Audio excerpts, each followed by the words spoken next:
Welcome to another episode of Breaking the Lens of Bias. My name is Kat Killian, and I'm very glad to be here with you today. Today, I'd like to talk about perception and how that perception can create biases. So, you may recall a cartoon, or you may have seen it, but if you think about it and you draw the number 6 on the ground with a piece of chalk. So you're going to start up in the corner, and it's going to be reversed because I'm like this, but you're going to draw a 6. And so if you're looking down at it, it appears to be a 6. Now, if someone is coming towards you as you're facing the number 6, they're going to see that, and their perception is that you drew the number 9.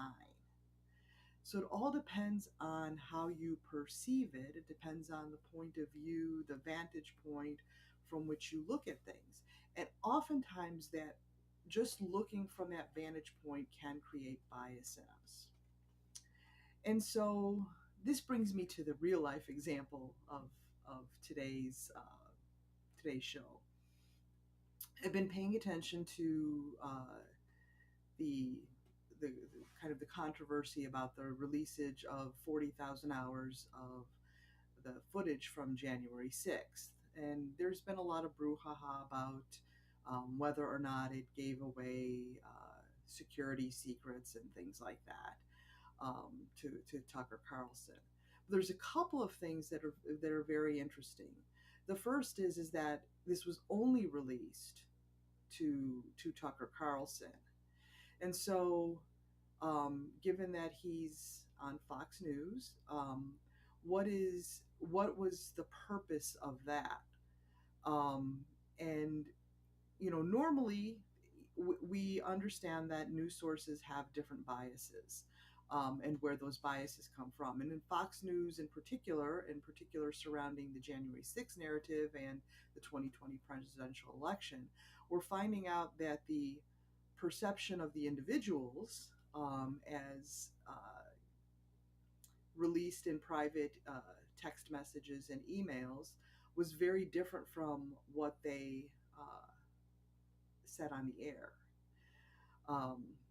And they're feeding into the narrative that was run by the Trump camp, Sidney Powell, Rudy Giuliani. And so, and this kind of leads into the January 6th and the perception of what happened on January 6th.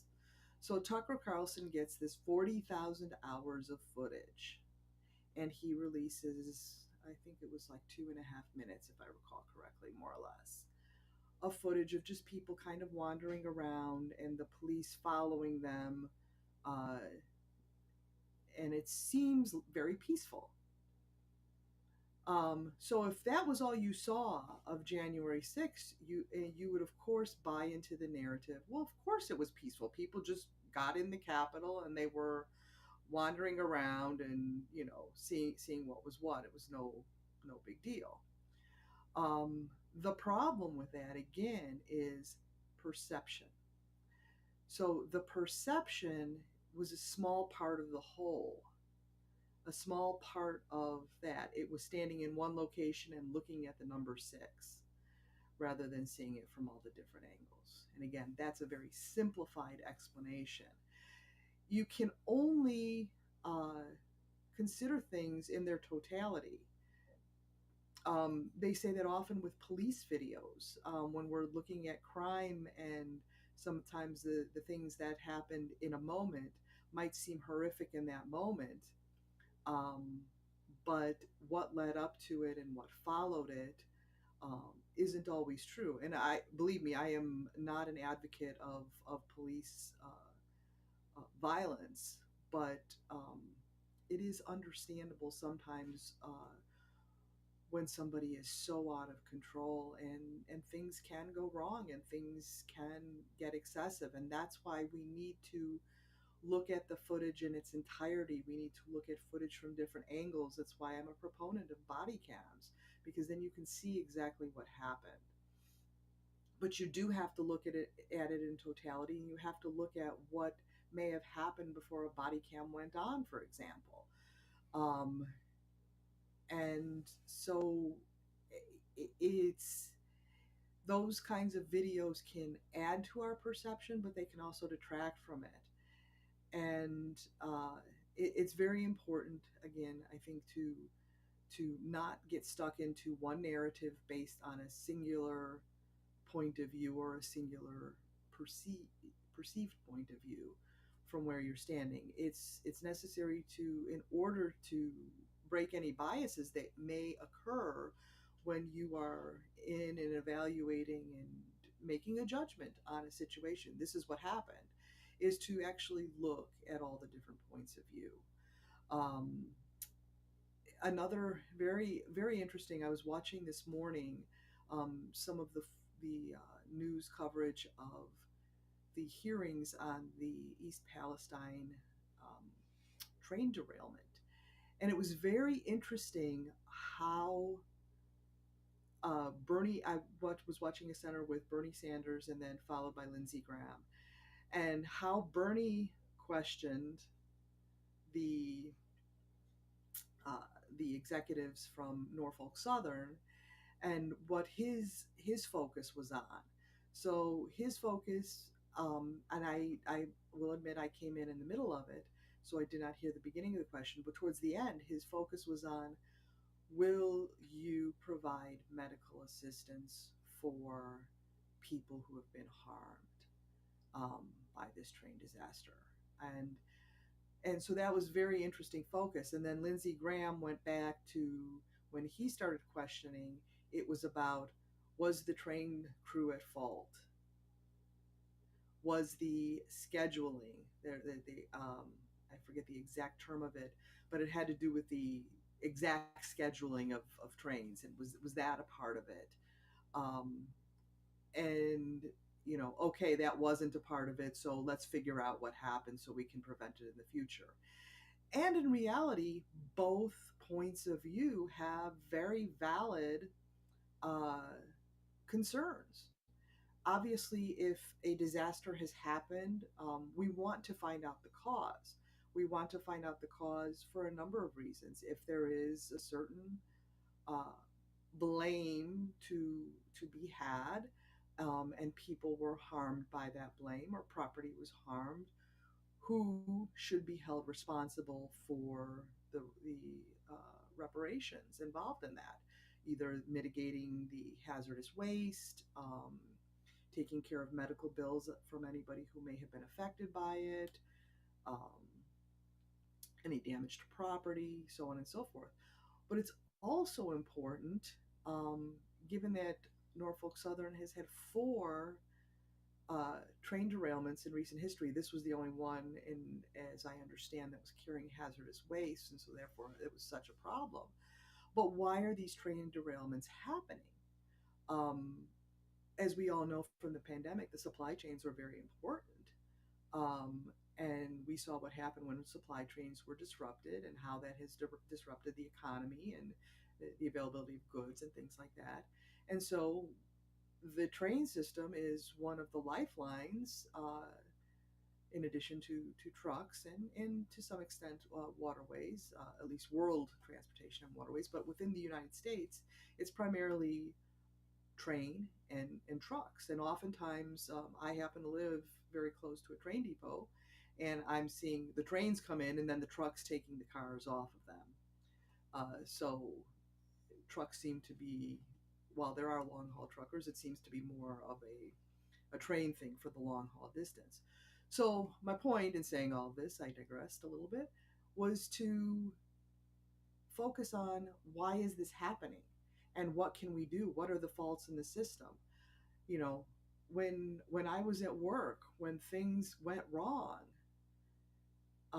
I not only just had to fix the problem, but I had to figure out why the problem occurred in the first place, so that we could put measures in place what happened again. Now, that was on a very small scale and a very small operation. I was a small fry, I'll admit it. But these are big companies, with big stakes and huge impacts on huge number of people. And so it is a dual fold purpose. But it's just very interesting how, in questioning, and I don't know if Bernie is, um, is isn't been in the law, but I do know that Lindsey Graham has been. And so it's very interesting how the lawyerly approach to that is trying to get to a specific narrative of this is what happened. Uh, and so that in some cases, especially in legal situations, that can be very helpful. But in a case like this, there has to be more openness and transparency, and the questions have to be asked in such a way where they're bringing out the totality of the information, not used to create a specific perception of what happened.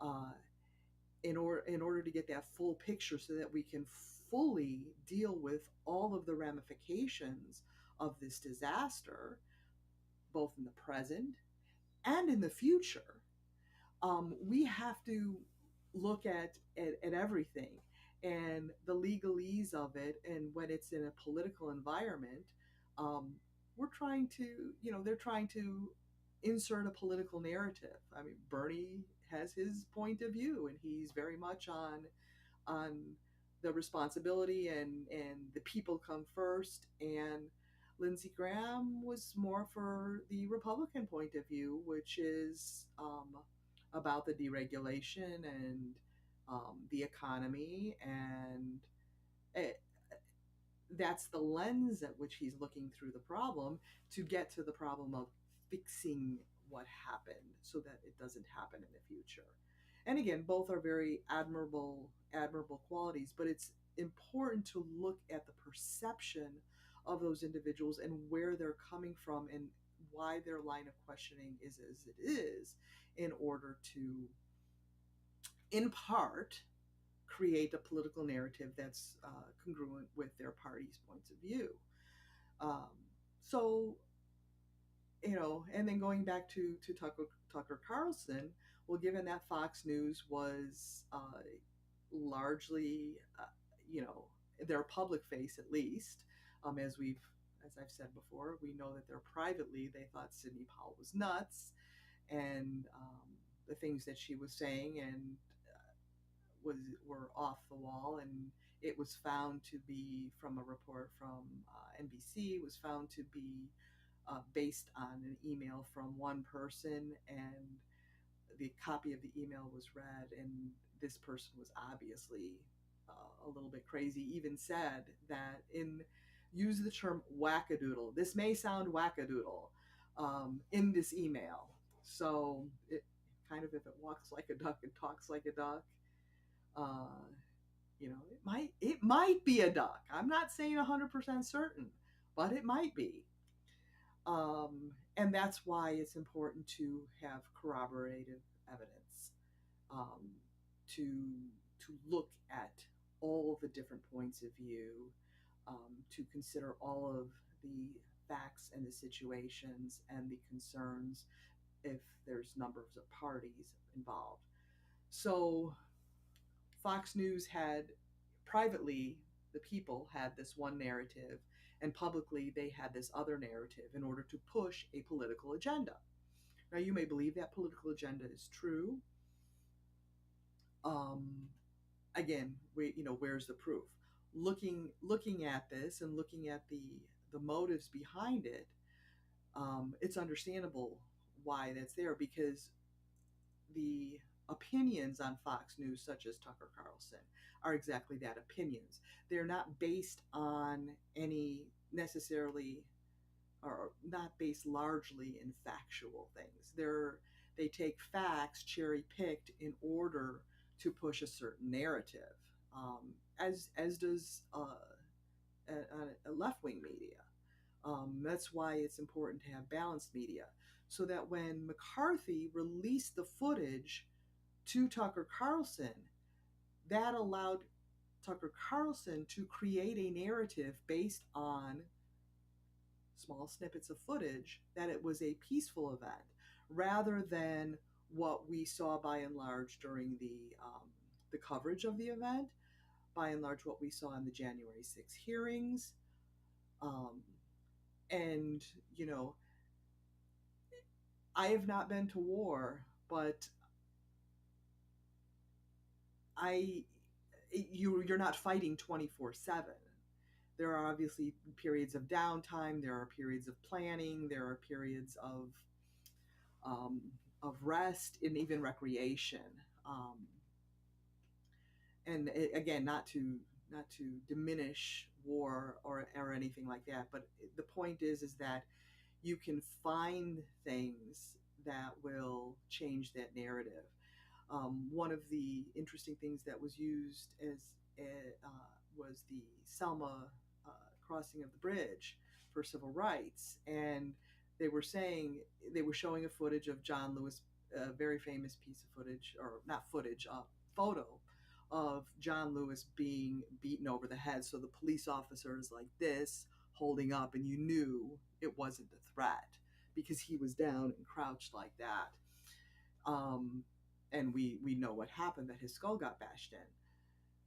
So, but if you would have taken a footage, 5 minutes before, 10 minutes before, an hour before, and just seen the police standing there doing nothing, you might have said, well, yeah, that was a peaceful protest. The police had nothing to do with it. Again, it's isolated perception.